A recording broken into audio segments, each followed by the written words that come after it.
Brothers, sisters, as we come to Holy Week, the Church would like to have us inspired by the stories of the passion, death, and resurrection of Christ.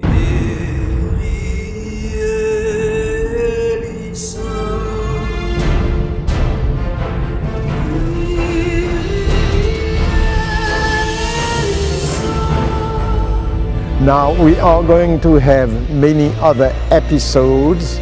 We are going to have an episode on the Last Supper, another one on the agony in the garden, another one on the judgment of Jesus and his condemnation, another one on his crucifixion on Golgotha, and finally one on the resurrection of Christ for Easter Sunday.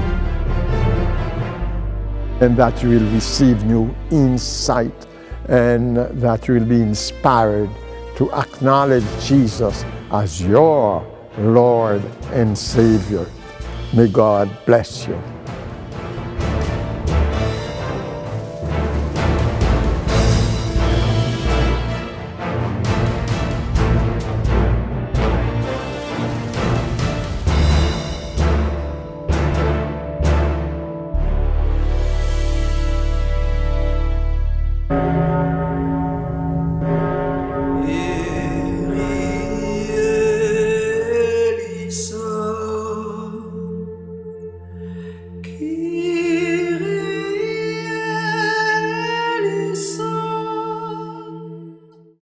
We come now to the agony in the garden that came immediately after the celebration of the Last Supper.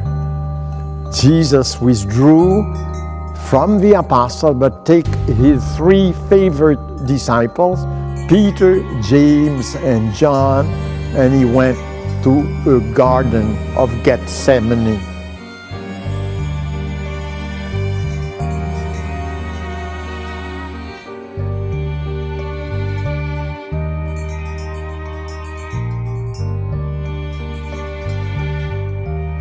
And we remember that Adam and Eve were in the garden when they betrayed the Lord. But Jesus went to the garden. And we can say that this is the time of the ultimate decision. Jesus had come to the world in order to be the Lamb of sacrifice, to suffer, die, and rise. But as he came to the edge of the moment, he became afraid, because in his mind he already knew that he was going to be betrayed, he was going to be condemned to death, he was going to be scourged, he was going to be crowned with thorns, he was going to have to carry the heavy wood of the cross, and what he was going to be nailed to the cross.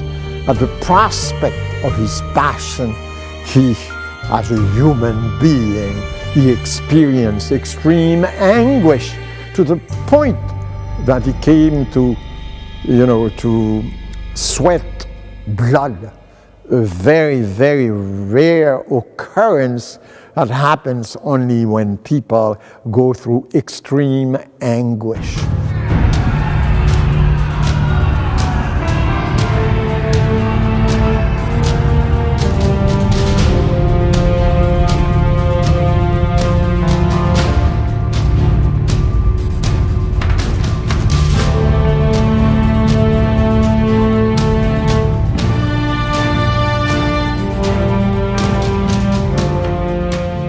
So he prayed to the Father. He said, Father, if this cup could go away from me without my drinking it, please let that happen.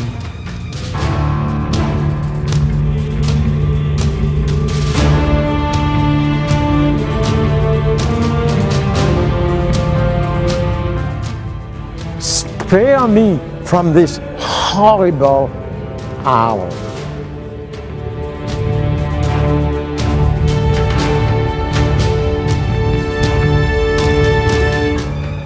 He fell to his face in prayer But finally he said, but not my will, but your will be done.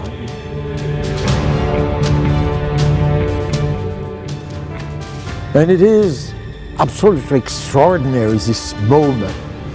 It shows us the difficulty of accepting sometimes God's will.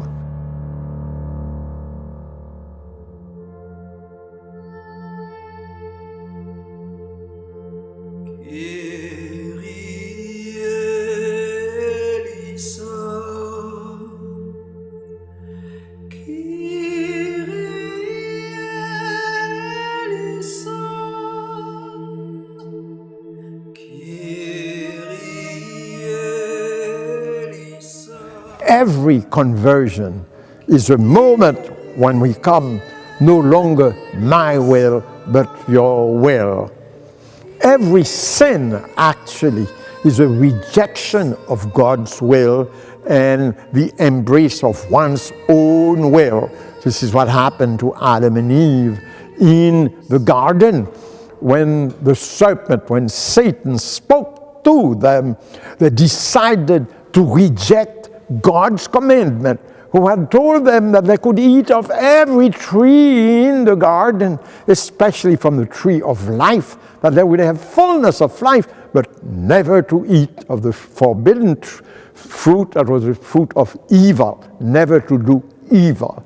But Adam and Eve chose to do evil because they thought that in doing evil, they would become like God, and that they would be fulfilled.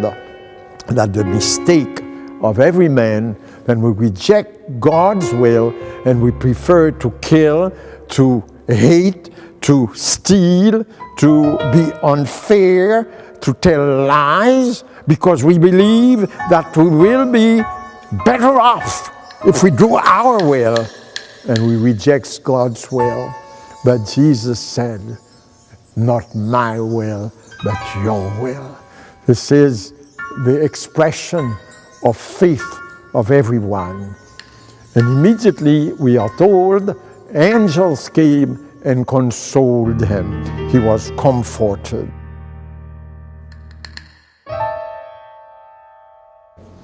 Another thing happened during this episode. Jesus, at one point, went back to his apostles and told them, pray. And he found them asleep. He had an experience of loneliness, which happens frequently. People feel extremely lonely. And Jesus turned to his friends, and his best friends were asleep. That means they didn't care for him. They didn't appreciate, understand the depths of his anguish. They didn't know. They didn't come to him. But Jesus at last told them, pray that you should not enter into temptation, for the spirit is strong, but the flesh is weak. It's an invitation for us also to persist in prayer.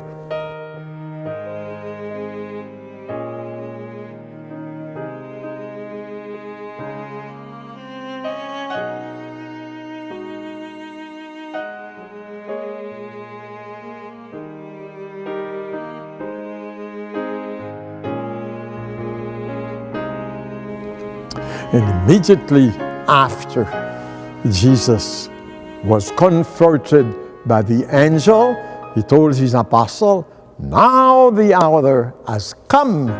My enemies are coming to arrest me. So Jesus is strengthened by his prayer and by his resolution to do the Father's will, no matter how difficult it was going to be. May you also find tremendous strength in your commitment to the will of the Father. May God bless you.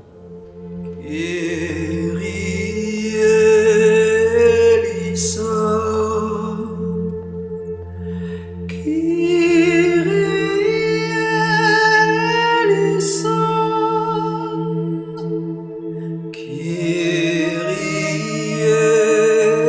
eleison.